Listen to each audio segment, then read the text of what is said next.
Bonjour à tous, mon nom est François Letarte et bienvenue sur ma chaîne JDRD30, une chaîne consacrée aux jeux de rôle sur table. Alors, une vie drôliste et je vais répondre à une question qui m'a été envoyée par A World of Tales.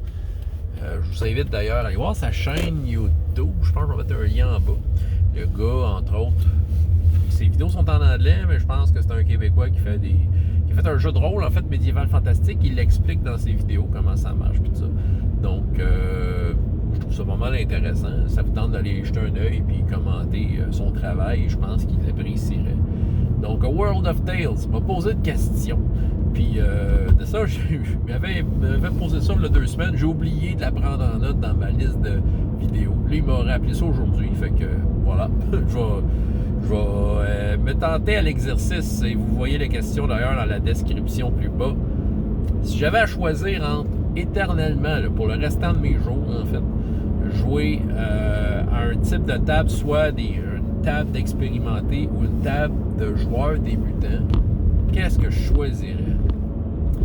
Et spontanément, j'ai de la misère à répondre parce qu'il y a du bon dans les deux, vraiment du bon. Il y a des caractéristiques différentes, mais j'avoue que je retire du plaisir d'un côté ou de l'autre. Si on prend les débutants, que ce soit des enfants à Hero Kids ou du monde que je rencontre en convention qui n'ont jamais fait de jeu de rôle de leur vie et que j'ai introduit, mais je dirais plus des enfants. Je pense que la caractéristique qui me vient en tête, c'est plus par rapport aux enfants. Il y a le côté émerveillement que je pense ça me permet de revivre ça. Mes premières games de jeux de rôle, à quel point j'ai été émerveillé, mais à toutes les fois avec les enfants, je revis ça. Tu leur mets 4 squelettes, un trésor au milieu dans une salle, puis les autres, ils trouvent ça incroyable. Ben moi, on dirait que quand je suis meneur de jeu d'une game de même, je revis à travers eux autres ce même émerveillement-là que je ne retrouverai jamais qu'une table d'expérimenter. Donc, ça, sérieusement, ça n'a pas de prix. Ça n'a pas de prix, j'ai un plaisir fou de jouer avec des enfants. Fait que, juste pour ça, c'est vrai que toujours revivre l'émerveillement du débutant, ça pourrait être un gros argument là, pour dire que je voudrais seulement faire ça. Je vous dirais, par contre, mettons l'autre côté de la médaille avec des tables de même, surtout des enfants, je dirais, là, la discipline, c'est souvent quelque chose qui peut manger de l'énergie. Quand j'en ai à faire, c'est pas toutes les tables, mais il y a toujours un côté discipline, côté aussi coaching, comment on se comporte autour d'une table.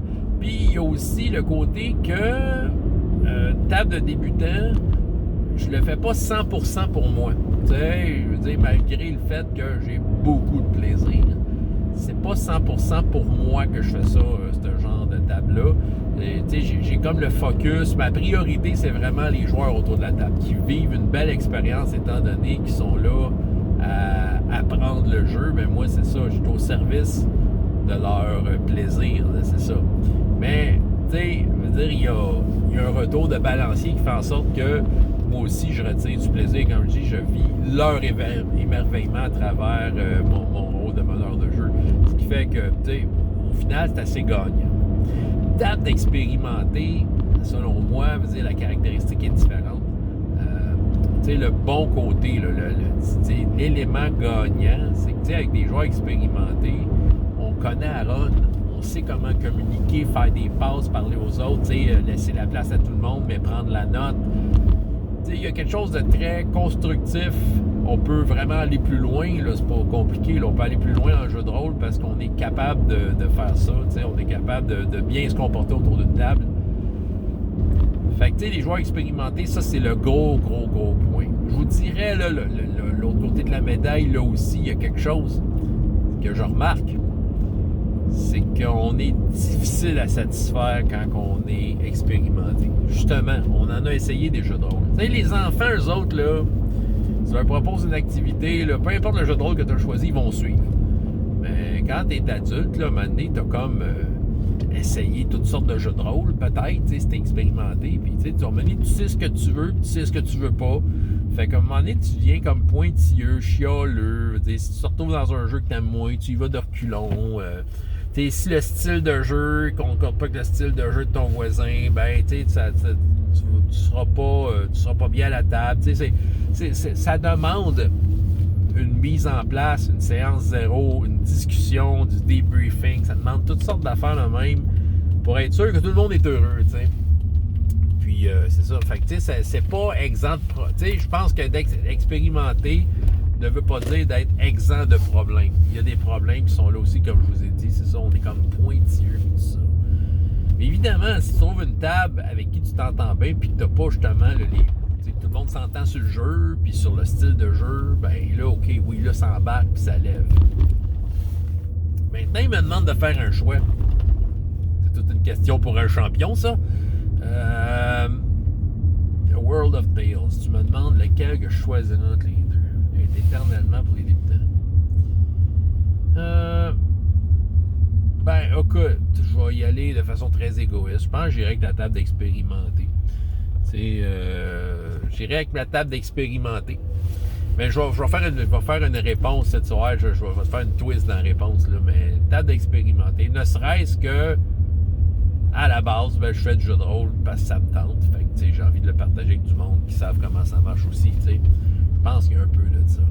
Ça me manquerait, mais sauf que, regarde bien, la twist, c'est que les tables de débutants ne restent pas débutants tout le temps.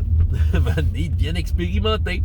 Ce qui fait qu'à un moment donné, je peux me retrouver avec tout le monde, éternellement. Voilà, je fais du jeu de rôle avec tout le monde. Oui, regarde, j'ai la bonne réponse.